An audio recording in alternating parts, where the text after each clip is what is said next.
गेली जवळजवळ 30 वर्ष मी स्त्री केंद्रित मालिका लिहित आले आहे. आणि आणखी एक मालिका अशी मी अशा दृष्टीने कधीच कुठल्या मालिकेकडे बघितलं नाही.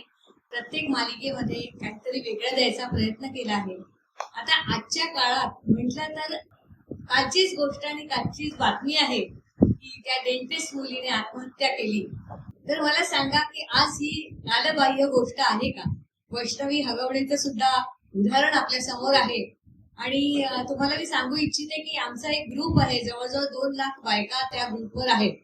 त्यामध्ये त्या बायकांचे प्रश्न वाचून मला खरोखरच असं वाटलं की काळ बदलला आहे का? स्त्रीला स्वतःची जाणीव झाली आहे का की सहन करत राहणं हीच आपली नियती आहे, असं आजही स्त्रियांना वाटतं का?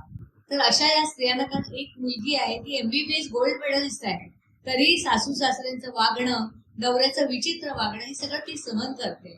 तर या सगळ्या स्त्रियांमध्ये आत्मभान जागं करणं, त्यांना शिकवणं की रोज एक नेम कर, स्वतःवर प्रेम कर, हे शिकवण्यासाठी, हे सांगण्यासाठी म्हणून ही कथा मी लिहिलेली आहे. आणि मला असं वाटतं की प्रत्येक स्त्रीला काही ना काही यातनं घेता येईल, शिकता येईल.